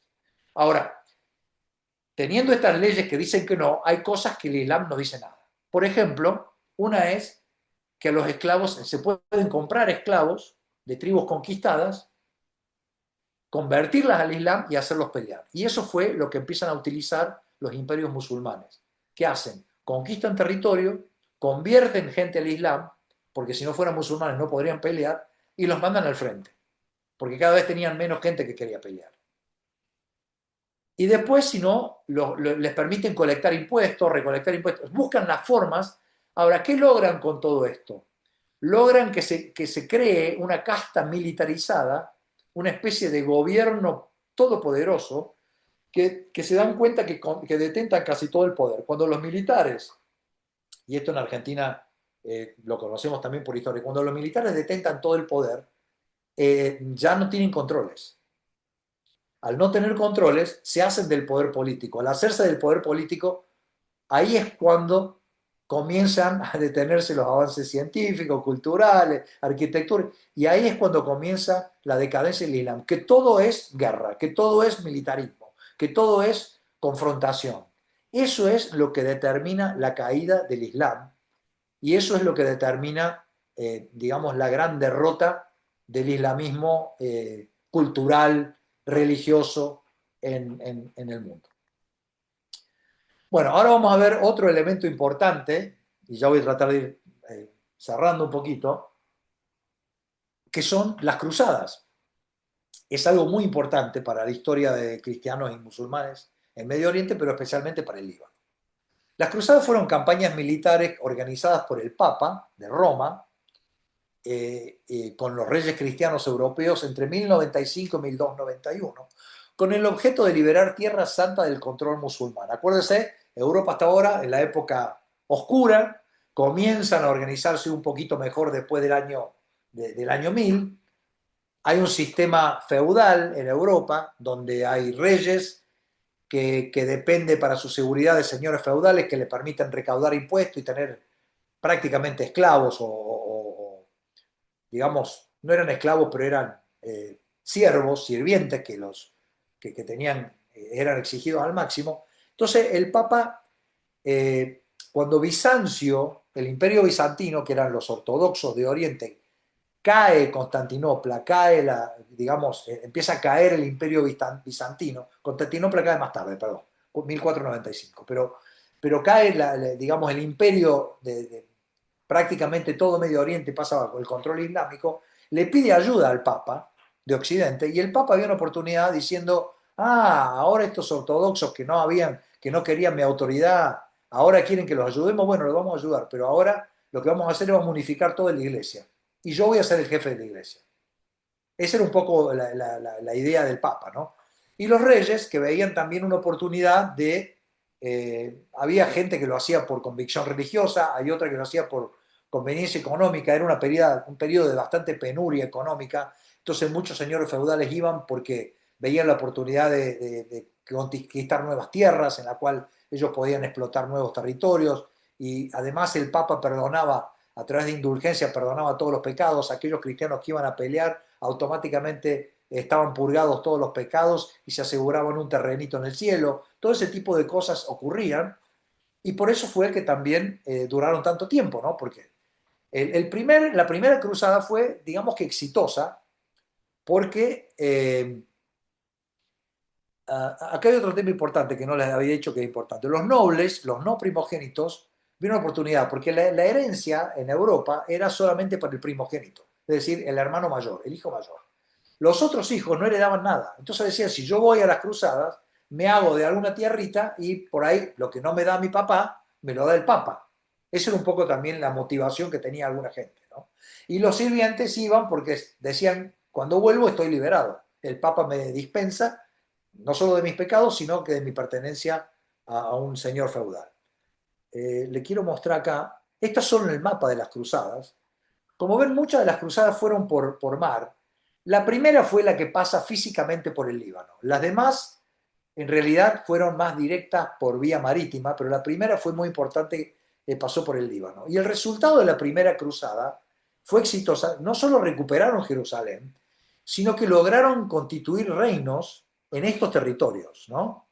Entonces, estos eran reinos nuevos, europeos, establecidos en nuestro territorio. Entonces, había un conde de Trípoli, en el Líbano, y estaba el reino de Jerusalén, del cual hasta Beirut era parte de ese reino. Y más al norte estaba el reino de Armenia, el reino de Edesa, el principado de Antioquía. Bueno, había distintos príncipes. Estos eran monarcas, en realidad eran señores feudales avenidos en monarcas, que controlaban ese territorio y lo controlaron más o menos por 100 años. Ahora, ¿qué pasó en esta época? ¿Cómo lo recibieron la gente, no? A ver, creo que antes tenía que decirles algo. Sí, acá. La realidad es que el accionar de los europeos fue bastante patético. ¿Por qué? Porque llegaron y atropellándose a todo lo que encontraban. Es decir, piensen que en la costa del Líbano la gente era o cristianos, 60% cristianos, pero la mayoría ortodoxos. Los que habían católicos, que eran los maronitas, estaban en las montañas, no estaban en el lugar donde llegaron los cruzados. Y lo que hicieron los cruzados es saquear iglesias, saquear sinagogas, saquear templos musulmanes. En realidad fue una violencia bastante desmedida, discriminaron mucho, se portaron con mucha intolerancia, mataron a mucha gente inocente. Entonces la reacción que había en Oriente, salvo los maronitas que con las cruzadas vieron la oportunidad de reconectarse con Europa y lo hicieron, ese fue el momento en que el maronismo vuelve a tomar contacto con Roma, directo, después de tanto tiempo de aislamiento. Pero piensen en las otras comunidades. Las otras comunidades veían esto como un atropello de Occidente. Claro, el musulmán se olvidó de que ellos habían venido a conquistar el Líbano y lo habían conquistado. Para ellos ese territorio era de ellos y de repente venían estos europeos a llevarnos por delante y a matarnos y a destruir los templos. Y en realidad la realidad de la milanesa es que los musulmanes siempre han sido más tolerantes, los que llegaron al Líbano, que los europeos que llegaron al Líbano. Y esto crea una reacción bastante fuerte, tanto en los cristianos no católicos, o sea, los ortodoxos y todas las otras comunidades, reacción en contra de Occidente, y también entre judíos y musulmanes que fueron asesinados o desterrados. Entonces, esta reacción, este fuerte efecto va a quedar en la historia hasta el día de hoy. Ustedes hablan de la palabra cruzados en un país musulmán y los tipos se imaginan que va a venir alguien a destruirle todos. Por ejemplo, el presidente Bush, cuando fue la guerra de Irak, que se subió a un acorazado y dijo, esta es una cruzada en contra de la violencia. Cuando dijo eso, perdió al 99% de los musulmanes. La palabra cruzada tiene una connotación muy, muy fuerte en el Medio Oriente y muy negativa, ¿no? Ahora vemos, ¿cuáles son las consecuencias de la cruzada? Entonces, bueno, la pérdida de Jerusalén, finalmente los musulmanes reconquistan, Salah ad-Din, el Ayubi, conquista Jerusalén, saca a los cruzados de ahí, se terminan los reinos latinos cristianos, no hay más reinos cristianos, todo pasa al control de los fatimíes que gobernaban desde Egipto. Hay un periodo de gran intercambio cultural también, ¿no? Con el hecho de las cruzadas también, no solamente trajeron cosas malas, sino que es el redescubrimiento de la época clásica también, ¿no? Los europeos descubren de nuevo el clasicismo a través de su contacto con los musulmanes y adquirieron los adelantos científicos para Occidente, como el sistema numeral. En Occidente se usaba el sistema romano, que no tiene cero. Al no tener cero, era muy complicada la matemática. Los árabes lo significaron todo esto inventando el número cero. Entonces los árabes son los inventores prácticamente de la matemática moderna. Y eso entra en Europa. La arquitectura, ustedes se fijan, a partir de este momento después empieza a aparecer la arquitectura gótica. La arquitectura gótica tiene una fuerte influencia árabe. Los arcos, las alturas, todo eso es influencia árabe. La medicina que eran libros que los cristianos habían traducido al árabe, ahora volvían a Europa, de nuevo traducido por los cristianos del árabe que habían aprendido al griego o al francés, y vuelven a Europa. Entonces, también se va a producir un cambio en las estructuras sociales de Europa. Es el fin del feudalismo y el comienzo del poder monárquico absoluto en Europa. Es decir, los señores feudales desaparecen y los monarcas se comienzan a hacer fuertes, con lo cual empieza una incipiente idea de nacionalismo, porque cada monarca quería crear su propio reino, su propio país, para decirlo de alguna manera. En Medio Oriente y en el Líbano queda una fractura religiosa y cicatrices de impacto profundo. Los mamelucos que vinieron después, cuando expulsaron a los cruzados, el Líbano fue ocupado por los mamelucos. Y estos mamelucos, ¿a quiénes fueron a perseguir? A todos aquellos que habían colaborado con los cruzados o que no eran considerados musulmanes puros, como por ejemplo los chiitas. Ahí es cuando los mamelucos, que eran musulmanes suníes, expulsan a los chiitas de la montaña del Líbano, de Kesroan y algunas regiones, los mandan al valle del Bekaa y al sur del Líbano. Ahí es cuando los chiitas realmente se consolidan en esos dos territorios del Líbano, en el sur y en el valle de la Bekaa. Y también expulsan a los pocos cristianos que había en la costa, van y se juntan con el resto de los maronitas católicos, ortodoxos, se comienzan a abandonar las ciudades que pasan a ser puramente musulmanas, porque ellos sospechaban de cualquiera que no fuera musulmán por las cruzadas, y se refugian en la montaña, entonces se consolida un poco esa cristianización total de la montaña libanesa. Los drusos, que también eran sospechados en esta misma época, llegan al Líbano y los mamelucos que los perseguían también a ellos se van a refugiar a dónde? A las montañas del Líbano. Y ahí comienza una relación entre cristianos y drusos que lo vamos a ver en la próxima clase, que es el inicio del Principado Autónomo Libanés. También hay otra cosa importante que se produce. Los europeos empiezan a descubrir nuevos materiales y mercaderías que no conocían prácticamente, porque no había seda, especias, alimentos, lujos que existían en Oriente, y empieza a cambiar también la tipología social de Europa. Fíjese la influencia que va a tener en Medio Oriente en los cambios que van a empezar a producirse en Europa. Luego se empiezan a desarrollar ciudades que empezaban a comerciar con Medio Oriente porque habían descubierto todo esto de nuevo, gracias a las cruzadas. Entonces, un gran desarrollo de ciudades como Génova y Venecia, que establecen nuevas rutas comerciales. ¿Y qué importancia va a tener en el Líbano? Porque Génova y Venecia comienzan a tener rutas prácticamente de alta frecuencia con Trípoli, con Beirut y con Tiro. Y estas ciudades se van a convertir en un punto de mercado importantísimo de intercambio entre Europa y el Medio Oriente. Ahí donde crecen mucho estas tres ciudades. Entonces vamos a la última partecita que quiero decirles. El Líbano es un país de refugio de minorías, como les mostré. Acá en el mapa vemos, este es un mapa que no es totalmente 100% así, pero ustedes ven, por ejemplo, lo que está en color de rojo serían dónde viven los maronitas, lo que está en verde, dónde viven los chiitas, los que están en anaranjado serían dónde viven los ortodoxos, lo que está en azul, dónde viven los sunitas, y lo que está en este color lila, dónde están los drusos. Eso es más o menos resultado de todas estas historias que les fui contando, que se fueron instalando, pero claro, hay algunas aldeas que están separadas, hay aldeas mixtas, hay ciudades mixtas, pero en realidad toda esta historia que les he contado ha ayudado que a veces las comunidades se vayan separando, se vayan instalando en distintos lugares y hayan convertido el Líbano en un lugar donde un mosaico de religiones a lo largo de todo el país. En varias oportunidades hubieron pactos de sangre, sobre todo entre las minorías. Cuando dominaron los sunitas, chiitas, drusos y maronitas se unieron en contra de los mamelucos y a veces pelearon juntos en contra de esa persecución. Y eso también es un incipiente indicio de esa coexistencia y de esa idea de unirse para pelear contra un enemigo externo, porque los mamelucos venían de Egipto. Hay otra cosa que es importante, hay una tendencia natural de todas las comunidades religiosas de relacionarse con sus correligionarios.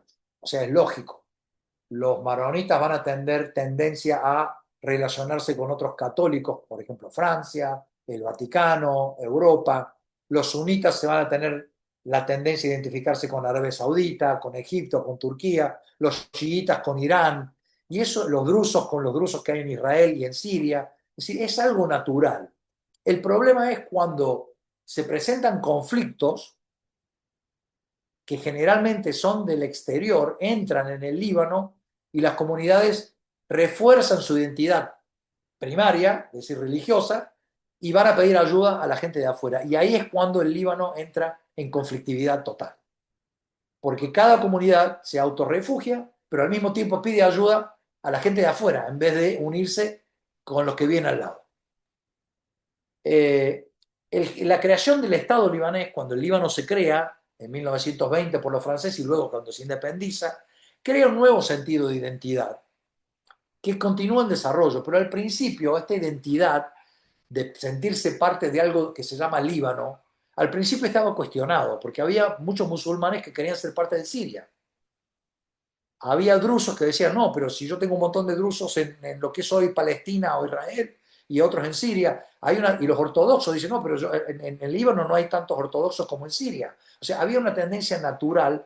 Los únicos que realmente solamente había maronitas en el Líbano y que para ellos el centro del mundo era el Líbano eran los maronitas. Entonces es natural que la primera identificación nacionalista haya partido de los maronitas. Ahora, eso fue evolucionando y lo vimos claramente cuando casi 1,5 millones de personas se manifestó en Beirut con banderas libanesas de todas las comunidades religiosas pidiendo el retiro de Siria del Líbano.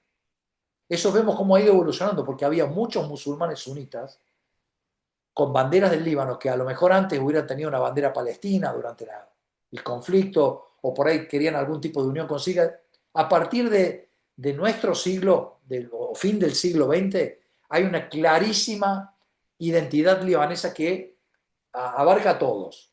Hay una comunidad, que es la comunidad chiita, que todavía tiene una especie de conflictividad por la gran influencia de Irán que tiene especialmente a través de Hezbollah. Y eso lo vamos a tratar un poco más adelante, pero claramente es la comunidad que todavía tiene una identidad claramente libanesa. Y les digo algo, los iraníes se convirtieron al chiismo en el siglo XV. Hasta el siglo XV eran sunitas. Se convierten al chiismo, un rey, un monarca, la dinastía Safavid, se convierte al Islam. ¿Y saben de dónde importan a los maestros, profesores y estudiosos? Del Líbano. Los primeros seminarios chiitas de Irán fueron todos profesores que fueron del Líbano, donde había una gran presencia y, digamos, espiritual y teológica del chiismo, y luego ellos la reconvierten en algo que es totalmente obsceno, que es la idea de, la, de Khomeini, y vuelve en influencia negativa hacia el Líbano. Pero la influencia inicial de Irán, digamos, como positiva, digamos, de religiosa, de crecimiento, sale del Líbano hacia Irán, y lamentablemente lo que viene de Irán de vuelta al Líbano, a partir del 79, de la Revolución Islámica de Irán, es absolutamente detrimental para el Líbano, para la región y para todos los chiitas, para mi punto.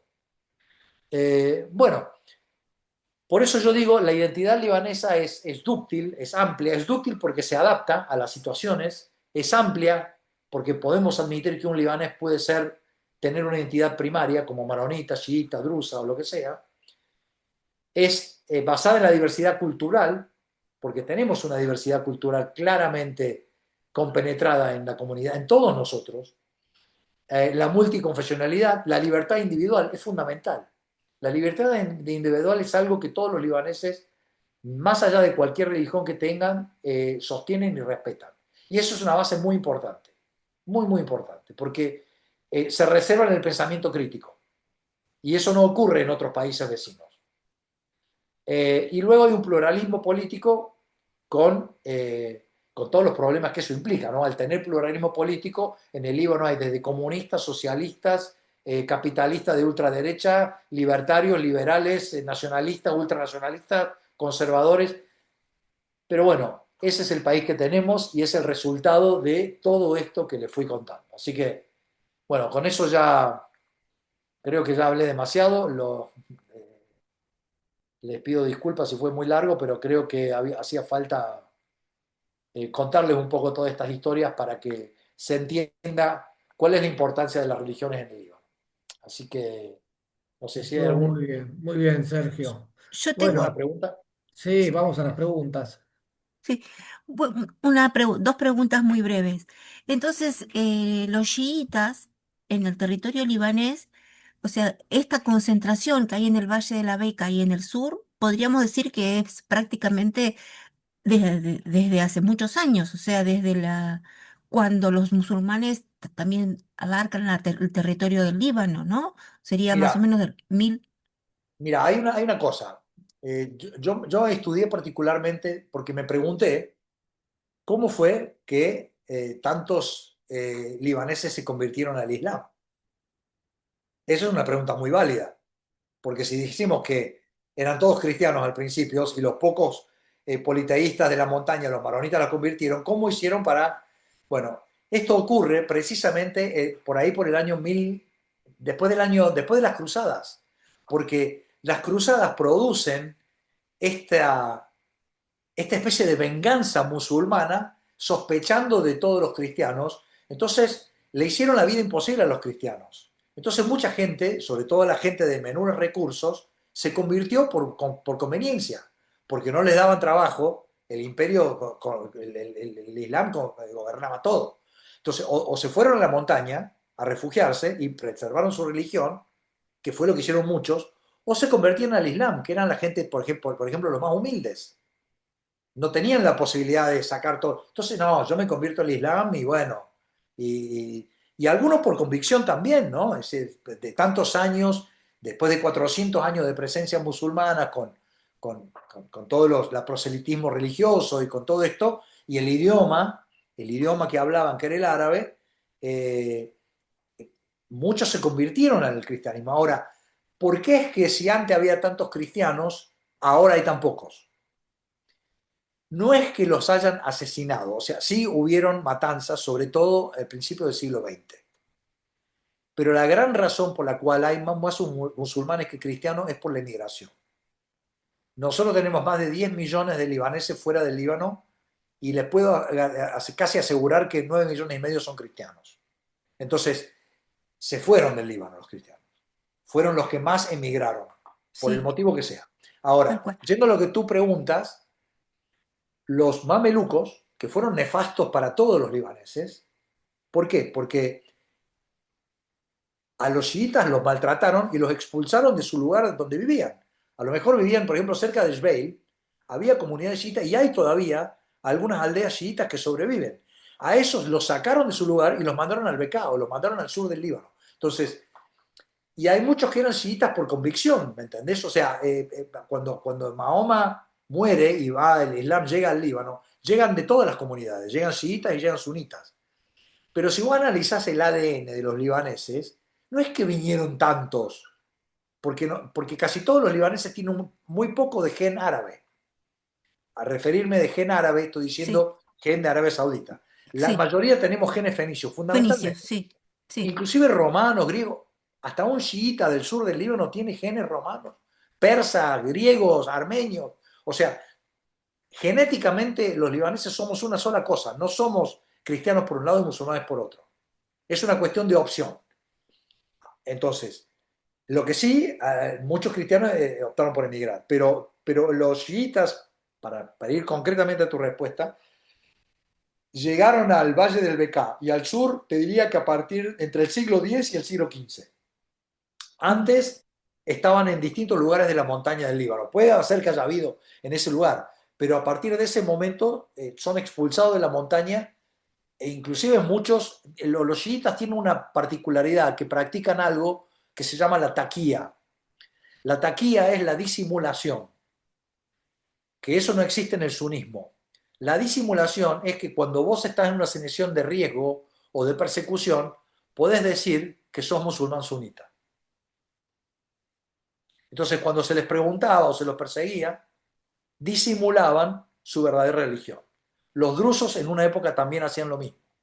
Y ese es un mecanismo de autopreservación que no existe en otras comunidades musulmanas. seguro. Y un detalle, respecto de San Marón y respecto de los seguidores, yo tenía entendido, San Marón, según hay algunos registros, murió en el año 410. Y me Sí, parece que son los seguidores los que cuando tienen pasado casi 190 años, es cuando se van de Siria y se van a instalar, se refugian en las montañas del Líbano y ahí aparece San Juan Marón, ¿no? Me parece que están esos... exactamente. Ok, Exactamente. San Marón nunca pisó el Líbano. exactamente, exactamente. Él, Eh, eh, y tampoco tenía intención de armar una iglesia, sino sus seguidores son los que impulsaron pensá que San estas Marón ideas. era un poco como San Charbel, era un Sí, monje, ermitaño, sí. vivía en una ermita y Mm, luego sí, su congregación hizo un convento con el nombre de San Marón y toda la historia sí, al lado de los Orontes, pero él no era un tipo proselitista que quería hacer, no, no, sus no. seguidores lo hicieron y fue realmente el organizador y primer patriarca es San Juan Marón, San Juan Marón, exacto. correcto, que es libanés. O no sé Que, si es libanés, pero vino al Líbano y fue él el que trajo a los maronitas al Líbano. sí, fue de origen sirio era. Yo Eh, también creo que sí. sí, sí. Muchas gracias. No, a vos por el aporte. Vos sabés más que yo de estas cosas, así que gracias. No, no, no. ¿Alguien más? ¿Alguna pregunta? Bueno, fue pesada la clase hoy, ¿no? Un poquito más intensa. Fue muy interesante. Bueno, Estuvo muy gracias. bien, Sergio. Mira, acá Inés pregunta, a ver cómo podemos verlo de nuevo. Inés, es muy probable que la colguemos después en el sitio en las redes del Club Libanés, ¿sí? Así que seguramente la puedan volver a ver ahí.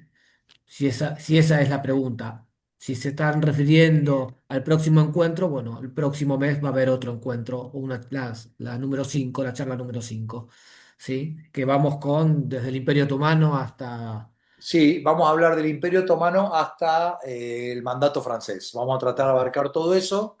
Entonces, la que sigue, vamos a hablar de la independencia del Líbano en los primeros años y ya más avanzado hablaremos de la guerra en el Líbano y el Líbano contemporáneo, el Líbano hoy. En la última en realidad vamos a hablar de la diáspora, pero nos quedan Que va como a ser cuatro. presencial, Esa va a ser en Buenos Aires presencial en el club, sí. para los que quieran venir. Bueno, Sergio, nosotros desde el club te agradecemos muchísimo a vos, a Ceribal, ¿sí? Y bueno, nada, estamos en este camino, así que hasta el Bueno, próximo muchas mes. gracias. Gracias al club especialmente y a todos ustedes por el sacrificio de bancarse todo esto para escuchar un poco de historia del Líbano. Al contrario, muchas gracias. Adiós, nos Gracias a vemos en la todos. próxima. Hasta la próxima.